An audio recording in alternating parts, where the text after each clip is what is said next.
Yo, one more time. Hey, word of the day? Progress. Why is that the word of the day? Because you can't go through anything without a progress. What? What the word of the day, progress. Why is it the word of the day? No matter if you're winning or failing, you're still progressing in some type of way. Yeah, let's go with that. But anyway, man, what's up? Good morning. It's January 2nd, Thursday. Today is the first day of the American Baseball Coaches Association convention in Washington D.C. at the Gaylord National. So I missed the last couple ones, so I'm going out there this year. It's going to be an epic move.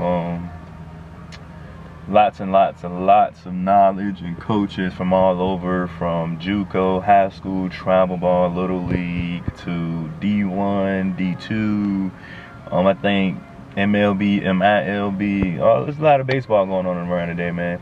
And you know, hopefully, we walk away with some good eggs. You know, the three things I'm looking for out of this experience. One, a potential job opportunity. Potential job opportunity. And what I mean by that, I mean a head coaching position somewhere, or an assistant position somewhere on the college staff. Number two is to be better than I was yesterday. I want my coaching game to elevate as much as I can, so this is going to help me elevate my coaching game. And number three is just take in the moment. You know, it's going to be a lot going on. It's going to be overwhelming. It's going to be so much stuff that I want to go here, go there, X, Y, and Z. I'm just take one thing at one time, and you know, enjoy the moment, man. I got some of my old teammates, and a couple of my old coaches going out there. So it should be a good experience, man. It should be a good experience. A lot of knowledge. I'm gonna write notes. I ain't even write notes in college or high school. I'm weak. But yeah, man. About to hit the road. Filling up gas tank right now. I catch y'all in the jiff. What's up, man? We're here. Let's go. Today, got a calm little fit on, nothing too crazy. I'll bring out the good fit tomorrow, Saturday. Feel me? Make sure I ain't ashy.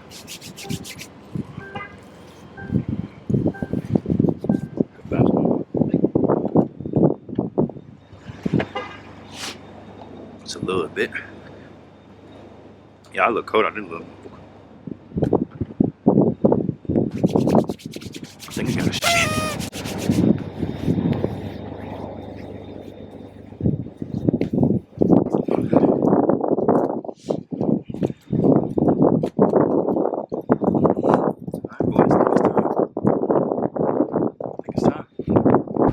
We got a few orgs here already.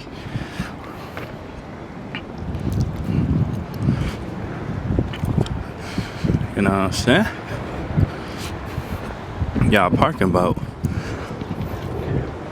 I think parking was down near. If I'd be here for more than 3 hours, that'd be $50.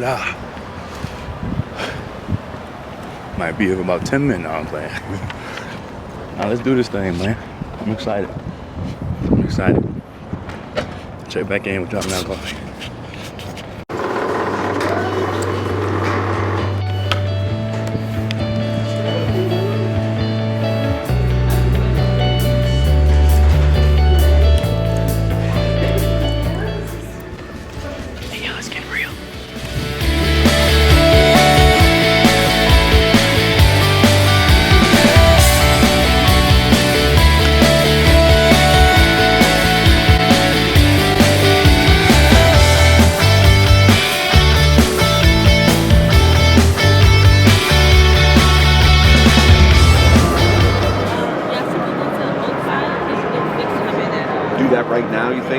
before I register, or?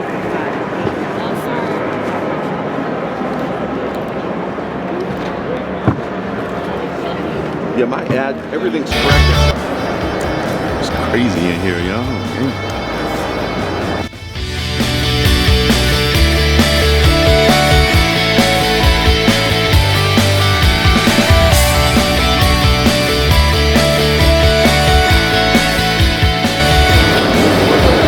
Oh, this hotel crazy.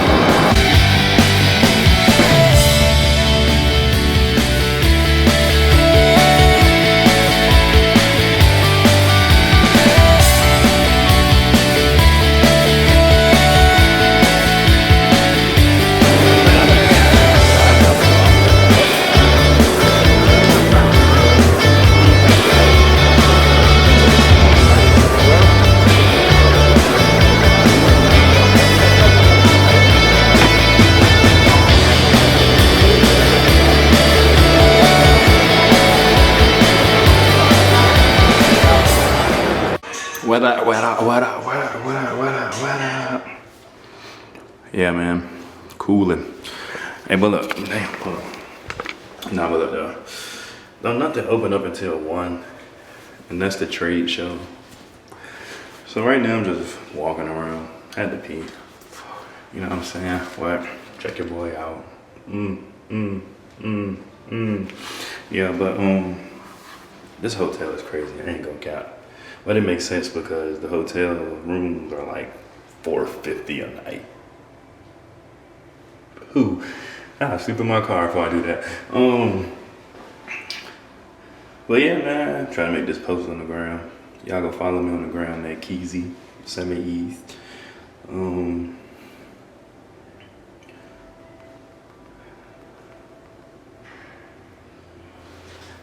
But man, it's so many people here, bro. So many coaches. I didn't see Georgetown, I think LSU. Man, I've seen so many coaches, bro. So many coaches. So many coaches, bro.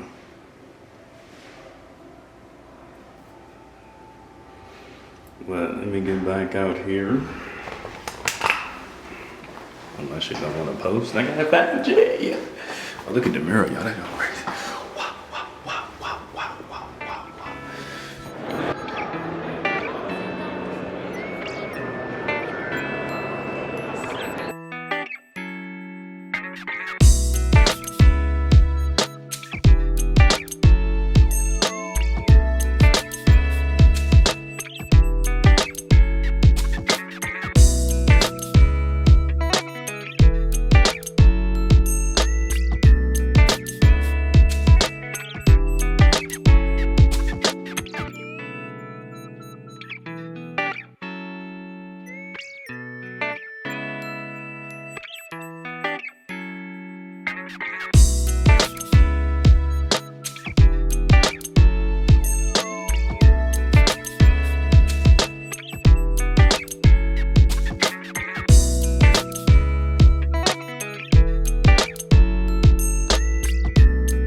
What's up, my boy? What's happening? How you feeling, gang?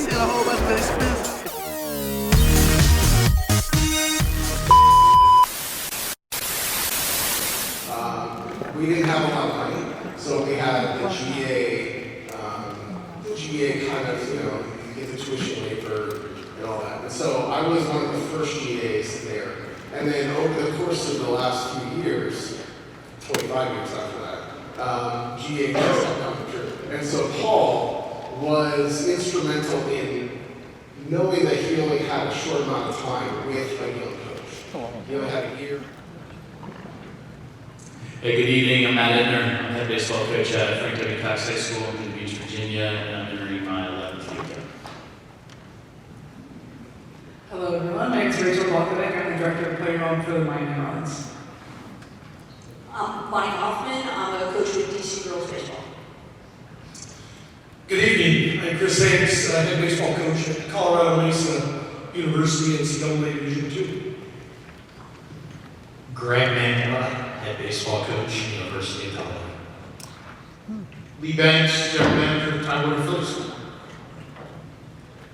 Good evening, I'm Brian O'Connor, I'm the head baseball coach at the University of Virginia. I've been the head coach there for 21 years, going on my 22nd season, and this happens to be my 31st convention, so excited to be here, honored to be here this evening. Coach, and how did you manage some of those things?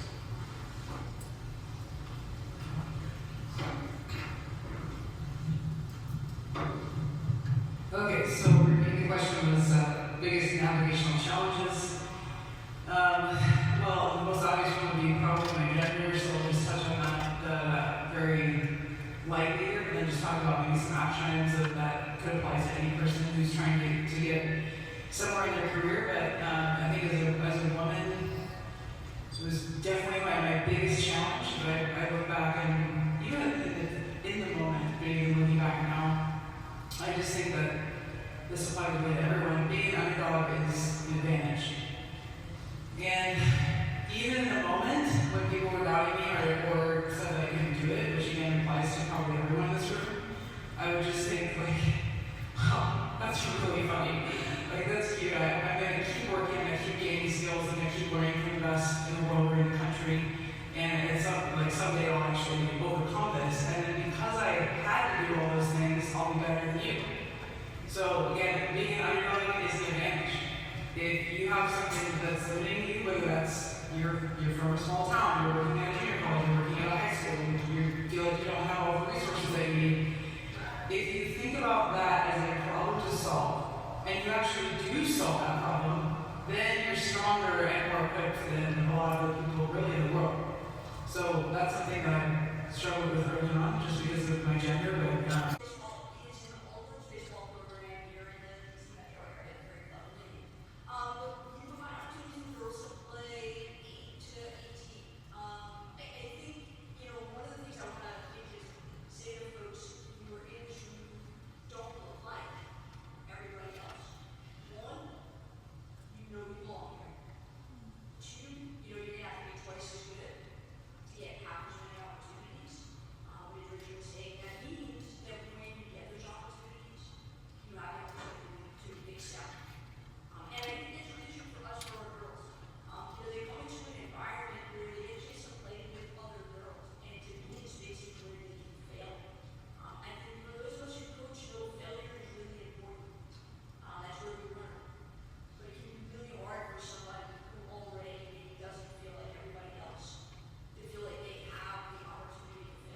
What freedoms do you have today there in transfer, roster limits?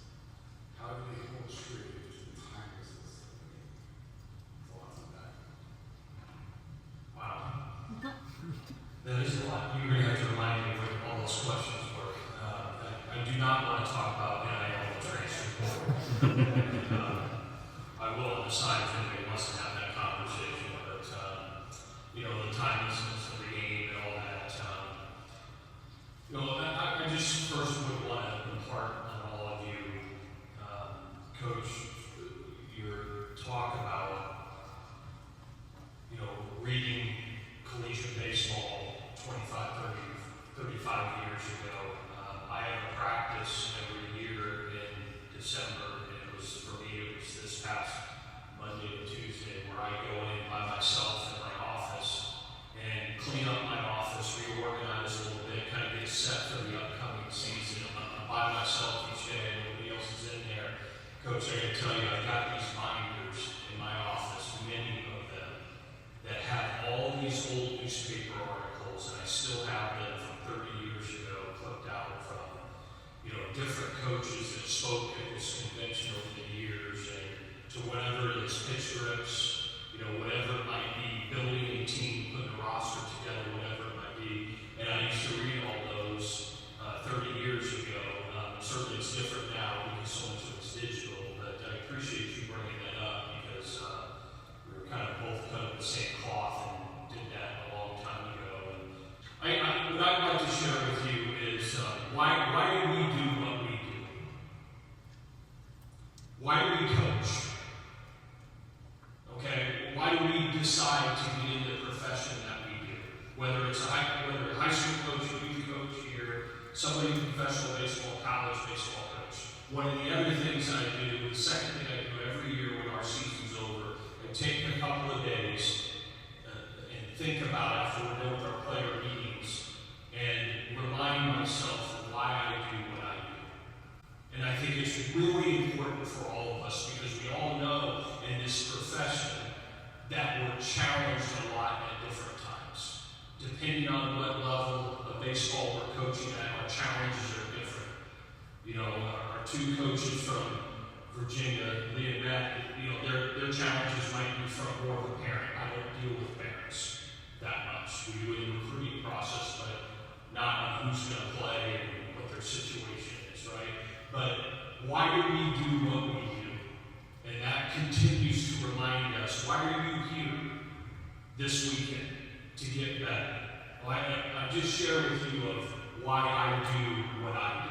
That's when they should abolish and throw them away, and when they should keep them, or even spread them around with leaders.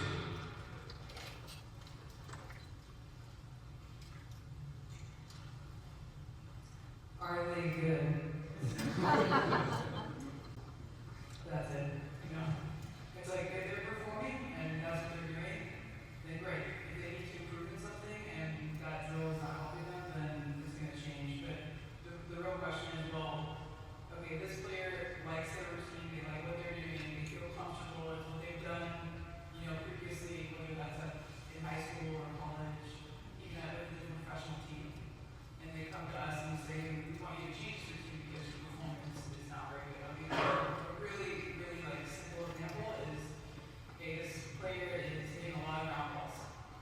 And we see that they're doing this drill, and in this drill we have a lost motion sensor and they have a really negative attack angle. Well, that would simply mean that they're probably attacking the ball in a way that would produce a lot of ground balls. So if we have data to show the players that their routine is actually hurting them, then that's probably a pretty powerful way to tell them that we want them to change. And it's also a way that we can know, when do they actually need to change. Sometimes as coaches we're like, oh yeah, that swing just doesn't look right. Those pitch mechanics just doesn't look right to me. But hey, it's working and it's producing results on the field and everything's checking out. It doesn't cultivate a culture intentionally over time. And when you buy in and when you pay that price, you start to see shift and change. Let me show you this video just to give you a highlight of some of the things that we've done, people that we're working with, just to give you the possibilities.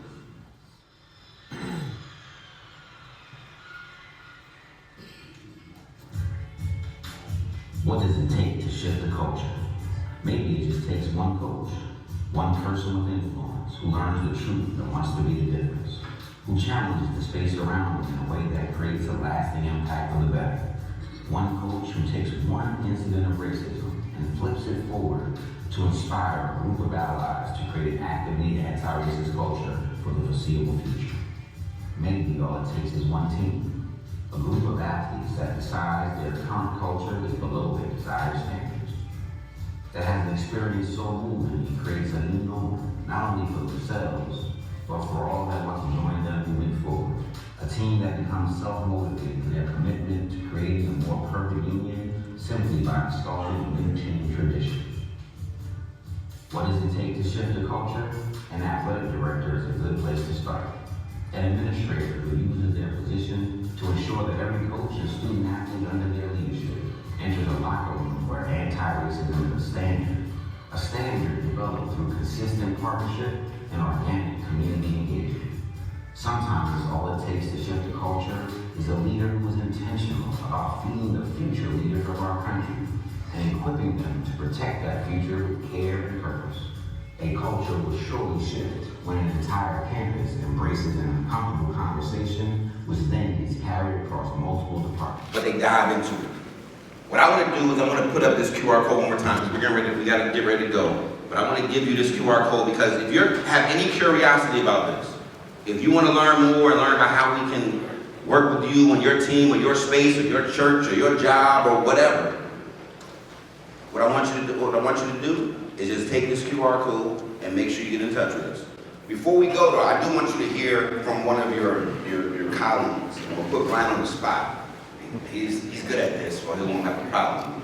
But we're here because of Brian again. When I tell you that, when I'm saying to you is that I'm looking for people that truly want to use their positions of privilege, power, their platform, their space as leaders to decide to do something intentionally to make a difference. That's what we're talking to. So I just want to ask that we didn't plan this here, no one's asking to come, but I just would like, Coach, if you can just share what this experience has been like for your team, for you personally. We've done some additional work with his group, a great group of guys that came from a lot of different places, a lot of different backgrounds, but have been able to lock in and do this work and talk about maybe how it helped out, whatever. I'm just going to give you the mic and take that. Thank you. Hello, everybody, and thanks for coming out. I would say that the biggest impact that Kyle and Kamal have had, both within the baseball team at Yale, but within our athletics department, is they've been transformational in terms of the conversations that they've opened, that they've created an environment for our players. Our team is predominantly white. We're working to change that. College baseball is predominantly white. We need to change that. And they've done a great job of introducing the conversation, helping my players, many of whom haven't had the conversation, understand why it's important, understand how to have it, and create an environment where they're really uncomfortable in those conversations. Trust me, these guys, they don't back down from what my players, my coaches, and myself need to hear to continue to pass the word forward. And it's been a privilege to get to know these guys. And they can absolutely transform not only your athletes and your coaches, but also the entire athletics community. And hopefully, in their goal, which they haven't mentioned it, is to transform the society within this country and to do it in quick order. And they've done a phenomenal job. So it's been a privilege to get to know them, and certainly an honor. That's why I'm sitting here in front. I've heard their story multiple times. Like I said, at Yale, every one of our athletes goes through it every single year. And we don't back down, we confront that, and they do a great job helping us do that. So hopefully, not only do you pass the word, but hopefully you get the opportunity to get to meet them and maybe bring them into your programs and organizations. Have going on, act on it, fam. What you have going on, act on it. Just be thankful and just serve others. And don't be afraid. Take the fear out of the equation. The reason why we don't go where we need to go in life is because we have fear. Yeah. I don't want to sound stupid. I don't want to do this. I don't want to speak out of turn, or my background, or my resume, or anything like that, or resume, or anything like that doesn't validate me to be in these four walls. No, that's not how it is. If you're really tired of your situation and you want it, you have to put yourself in the closet and lock the door and serve others. That's the fastest way to greatness. If you want to be great in anything that you do, it has to go through love. Laws of leadership, both of those, and I would say those are two to start with. Those laws, step by step, is going to tell you what you need to do, act on it, 8-day challenges, everything. You be feel. I'm learning just like the new cats. Congratulations. Appreciate it, man. I want to talk about professional development and talk about ways how we can try to help you. We've had some different programming we've done over the last couple of years via Zoom and also in person here. But we want to make sure we're hearing your voices on what things are really interesting to you that we feel we can help you in your development and growth. as coaches, as individuals that may have different aspirations, whether you're currently at the college level, or you're at the high school level, or maybe you're at professional baseball, things that we can do to help you that's going to put you hopefully in a better position to maybe go for that next opportunity that you may be looking for. One, just to make you a better candidate overall. Kingsford High School or something like that. Being so young and being in that position, what would you recommend like as the steps going forward? I know high school is kind of ground level to college coaches at the moment. So what would you recommend as a young coach going forward and trying to get mentorship and get those things like that? Things of that nature, and obviously try to find a way to get into that business. I think the biggest compliment that I will give you and everybody here is number one is being here right now. You know, we coaches, when we hire people and when we go through the process, we not only are going to hire somebody that has the knowledge, but we're going to hire somebody that we most likely known before, that we met at some point, that we have some familiarity with, and putting yourself and everybody here in that situation where you put a face to the name and introduce yourself and have conversations with the coaches. Analytics is here to stay. It's one of those things that if you're not willing to evolve and adapt, you're gonna die. You know, you're gonna weed yourself out. Kids want to know the numbers. It's not just the velocity. They want to know the vertical spin rate. They want to know the horizontal. They want to know the vertical approach angle. They want to know the feedback. So like putting yourself in situations where you're going to facilities, drive line, and like being hey, you know, you talk about like rap certification, or like we use TrackMan, but like just knowing the numbers and being able to identify from that aspect. Are you a good person? I can't tell you how many times they ask, hey, what you got on this guy? They want to know, regardless of your background, how much you won, how much you know, is he a good person? Is he reliable? Is he responsible? Is he going to show up on time? How does he present himself? You know, like, that's the things they want to know, like, just to separate. I think being a good person goes a long way. I worked with Tyrone for a while. He's helped me in tremendous ways, being able to evolve. The game is currently changing, as you guys are aware. You know, just how everything goes about. Like, are you one of those people that's stubborn? I think we've all, at the end of the day, we look ourselves in the mirror, are kind of guilty at some point of being stubborn, stuck in our ways, but are you willing to adapt to the times? You know, like at the end of the day, you hear about like vertical approach angle and all this different terminology. Well, it's real, you know. And so like if you're willing to adapt, I feel like it puts you in the best situation. But I think the biggest thing too, like how I first broke into the scene professionally, I was able to send out my resume to every organization, and for the most part, I think about 10 responded back, hey, we'll keep you in mind, nothing really. Long story short, Ben Crockett with the Boston Red Sox, he responded back. He said, hey, you know, he was interested. We had a phone interview, then we had an interview online, and then he flew me to Fenway. He talked about being nervous. He put me in some people, and I think the most intimidating interview I've ever been a part of was a guy looked at my resume, threw it on the desk, and he looked at me and said, why should we hire you? And you talk about stuttering, I'm just you know, but like, long story short, and then also too, fast forward, everything worked out. I actually didn't get the job, but he was so impressed with the interview process that they created something for me, and then the rest is history. How I got with the Detroit Tigers, I was at a Pitchapalooza event in Nashville, Tennessee. There was like a lot of coaches there. It was one of the last speakers. I was actually getting ready to leave, but one of the last speakers was our pitching coordinator with the Detroit Tigers. At the end of the conversation, I went up, I just put a face with a name. You know, hey, how you doing? Great talk, nice to meet you. And fast forward, he remembered me from just that small conversation of, he could put, hey, wasn't you the guy? And so like I said, so I think just being a good person, the analytics, networking, I think this is a great place to be. There's a lot of coaches out there, man, just a small, hey, how you doing? Nice to meet you. And that little thing goes a long way. So. It's a compromise. You got to be there for them, but it got to be, I'm committed to this.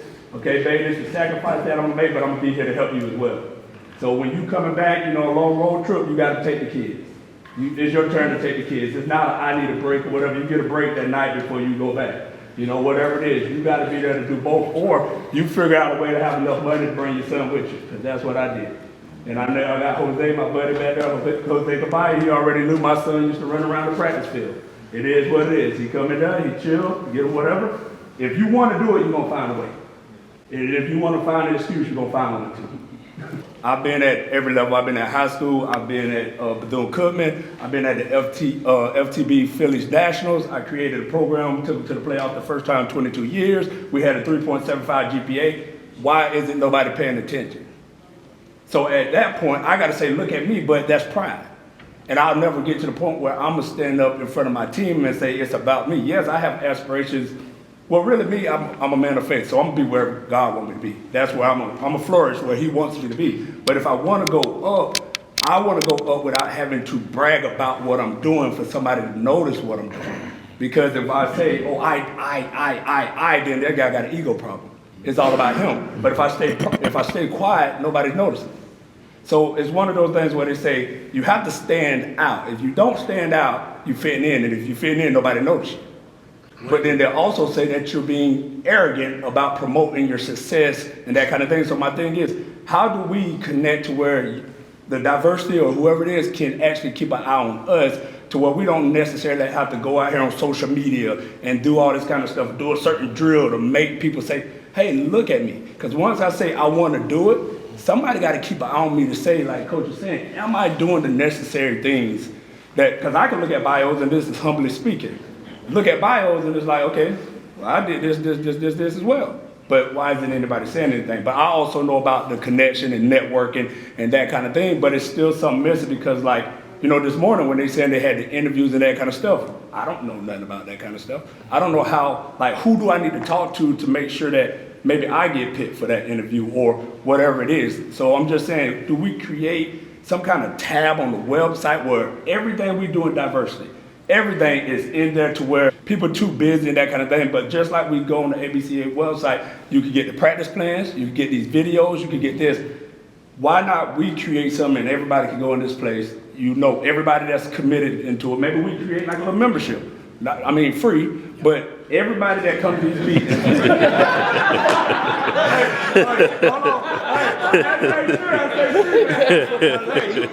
just telling you. Hey, we already paid for it. We already paid for it. Don't get no crazy ideas about adding no fee. Now, I just say that. But just something where we can go and it's just like, you know who we are. We can connect and that kind of stuff. And if I need to call Tyrone, I know I follow Tyrone on Facebook, that kind of stuff. But if I need to call him and talk to him and check in, whatever it is, we have that sort of connection because it's supposed to be a little different. We're having a diversity meeting.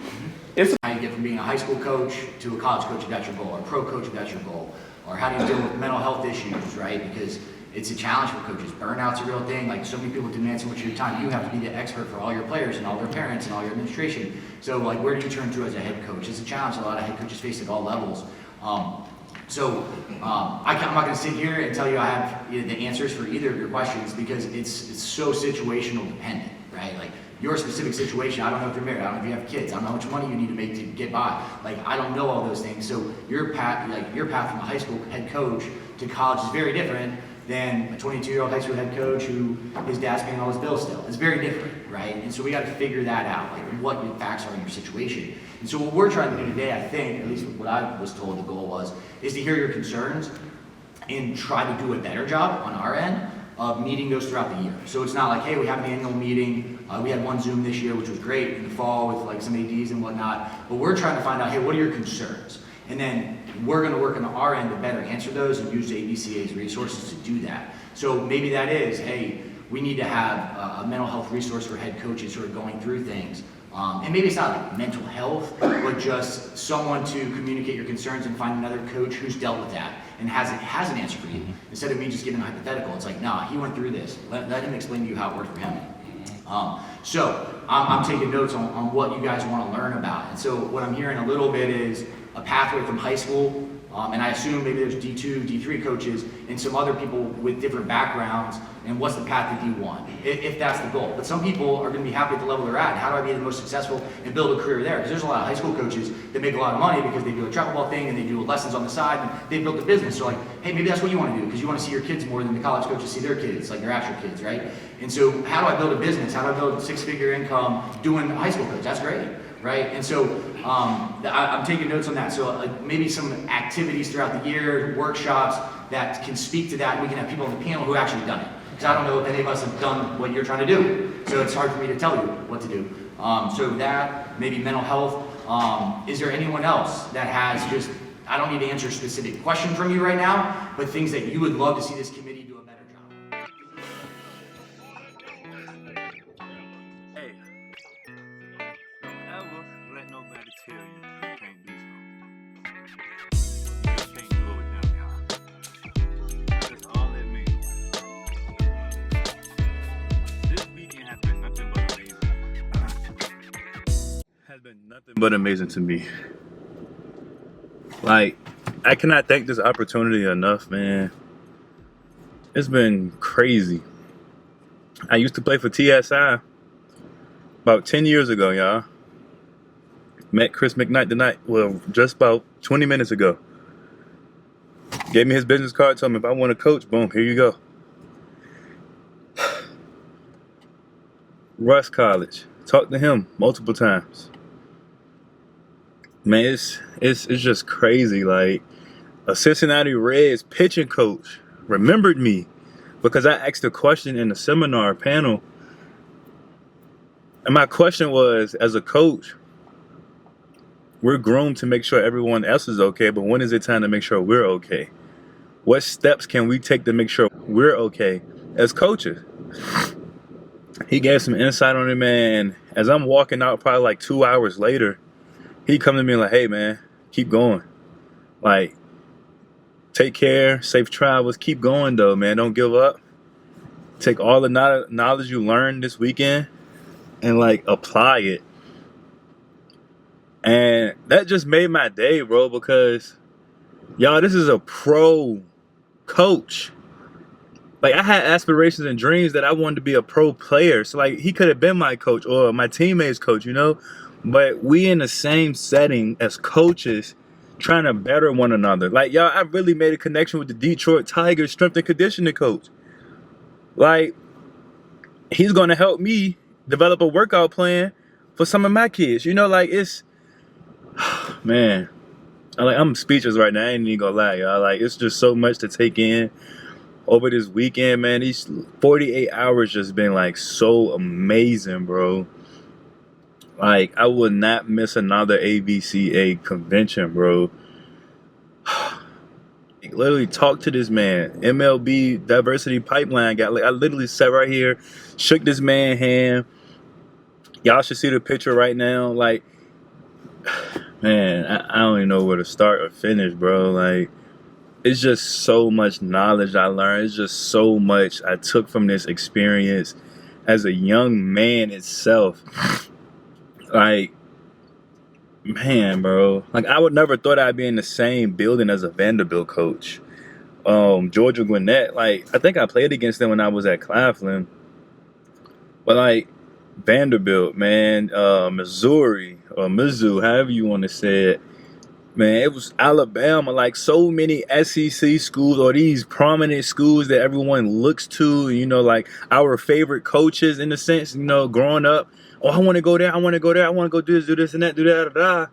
But man, like, I'm in the same room with these people, bro. Like, I'm sitting in the same seat. I'm sitting right beside a pro scout or a pro coach or a D1 coach, man. Like, and to hear their stories, man, it was just like so crazy because we all got a story, but for the story to be similar in a sense, man, just a blessing. Like, on top of that, because they didn't have to take time out their day. They're busy. They're a prominent institution. They don't have to take time out their day, let alone weekend, to come out here and try to pour knowledge into coaches who's trying to get to where they at or have been where they've been. Like, this weekend has been nothing but amazing, y'all. I hope y'all enjoyed this vlog, man. Until next year, bro, man, I don't have nothing to say, man. I'm just speechless right now. I walked away with about 2 or 3 potential job opportunities. One was guaranteed. Met the 5-star guy who, you know, CEO. I met him. Like, some great people, man. I met a lot of great people this weekend, bro. I am so thankful for this opportunity and will not take it for granted. I'm going to apply everything I learned into my lifestyle, into my coaching lifestyle. Wherever it takes me, man, I'm going to apply all this knowledge, man. I learned so much in the last 48 hours. Like, man, I met so many coaches, yo. I don't even know what to say, man. I'll check back in with y'all later, possibly, but man, peace.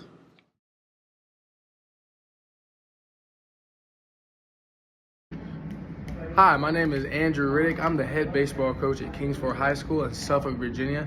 Speaking on my 2025 ABCA National Baseball Coaches Convention, it was very nice. It was a very amazing experience. As a coach, especially as a young coach, you kind of lose your motivation sometimes as you're going through the seasons, going through the ups and downs of being a teacher and a baseball coach. But the convention really was the fuel that I needed to carry myself through not just this year, but the upcoming seasons, the seasons to come. The energy there, the people there, the speakers, everybody was there that was there had a vibe that you only can feel as a baseball coach and player. Some of my pros from the convention itself, I have so many, but the expo was amazing. Being able to go in there and see the different tools, different aspects of the game. Sometimes we get caught up in the same old tools that we used when we were playing, but noticing those different tools that are and different pieces of equipment that can change your kid's game just like that. Some things that you never even heard of, and being informed of those things was amazing. Also, the speakers was just phenomenal. I mean, you could not ask for a better lineup of speakers as far as from a coaching standpoint. It was just insane. You could learn from anybody. I felt like I was just a sponge in there learning from each and every coach and each and every speaker, not just from a coaching, pitching, catching, or infield, but sometimes a mental game. I went to a lot of those meetings and just learning how to, one, communicate with my kids on the high school level and be able to get them to the next level as far as recruiting. I don't really have many cons because it was just so amazing, but if we could just have a little bit more water in there to keep us energized, I think that would be better. Not being able to go into every single meeting was also kind of a hard thing for me. Next year, it makes me actually want to bring more of my coaches on my staff so I can be in rooms that I'm not necessarily in. So not many cons at all, but overall, one of my favorite moments was, one, being able to connect with coaches and hear from coaches that I am doing the right thing and I am living in my purpose. It was very affirming to know that, because sometimes as a young kid, you kind of lose that. You lose that motivation that you have, and it was the fuel that I need. Also, meeting CJ Beatty, he was a very instrumental part of my entire convention. I mean, he honestly, the way he speaks, the way he motivates, the way he talks, the way he keeps it real, that was the most amazing thing for me. And also meeting a Hall of Fame pitcher from the Mets was amazing as well. A lot of people you meet Hall of Famers, you meet Hall of Fame coaches. It was honestly amazing being able to meet these names that sometimes you just see on Instagram, like Coach Ferber, places like that. People like that, you see them on Instagram, you think they're untouchable or untalkable to, but they talk to you just like you're a regular person, and that was amazing. Because me as a young coach, sometimes I feel like the ant in the room, but they made me feel like one. And honestly, to wrap it up, the diversity meeting was incredible. Being able to meet coaches from almost every HBCU was incredible. Being able to meet the first black SEC coach at Missouri was also incredible as well. I'm looking forward to the 2026 convention, and I am excited. I'm excited for this season. I'm excited to get going. As you can see, my boys are hitting right now. I'm ready to go. We're getting at it right now. Kingsford baseball is coming, and we're going to go up. Have a great day. Appreciate you. Hi, my name is Sherry. I am the CEO and founder of Kids on First Foundation, and this is my wrap on the ABCA convention this past week. My three pros, for me, definitely seeing how many baseball people were there from the industry, whether it was a motivational speaker, a coach from MLB, or even the vendors, like some of the vendors you wouldn't expect to be there.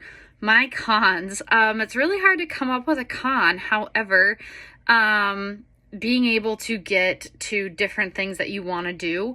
There are so many different good things about the organizations that they have there, from catching, hitting, pitching, and then just leadership. So, I know if we did it all in one or one consecutive, there wouldn't be any room and it would be 7 days long, which I'm not arguing with, but that would be one con.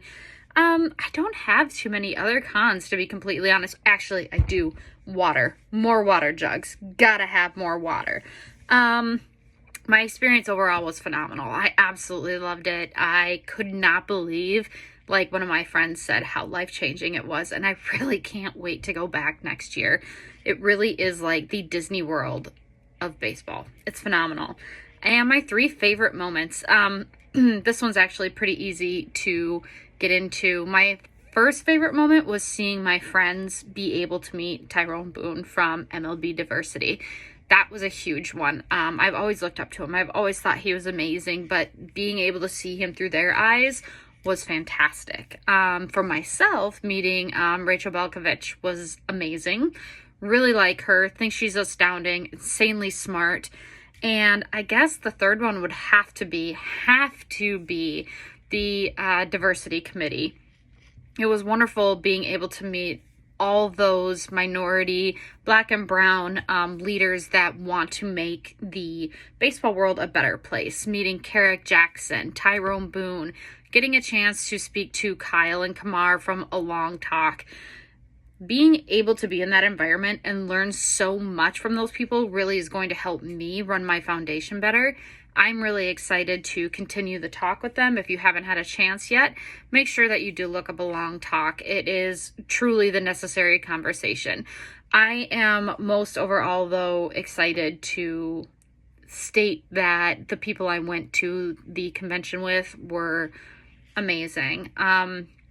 Chris, Keith, Dominique, and Keon and Andrew are some of my best friends, and to be able to experience this with them and look forward to next year was really special. So overall, it's definitely the things that you do and the people you go with that make the memories great. Thank you so much, and check us out on Kids on First. Hi guys, my name is Robin. I'm a Taiwanese American, and this year was my first time attending ABCA. I'm not a baseball player, but I'm a baseball fan, and I work on YouTube content and some blog posts to bridge Taiwanese and American baseball culture. And so attending this ABCA annual convention was a blast because I got to learn a lot. I got to meet really cool people, people like Keon, super friendly. People are so open to share about their passion and love for baseball, and being able to build connections through baseball was a blast. And second, I got to meet some of the Taiwanese pro baseball players that I used to watch as a kid. So meeting them for the first time in real life was really nice. And thirdly, just seeing all the cool technology that's being displayed at the trade show was really, really cool. I highly recommend if you want to learn more about baseball coaching to attend the future ones. The good thing is the registration itself is not too expensive. However, lodging and transportation, that could cost quite a bit. So if you plan to attend it next year, it's time to save up for it. And before you go, make sure you watch some of the old content and talk to people who've been there, just so that you can be mentally prepared and make the most out of it when you're there.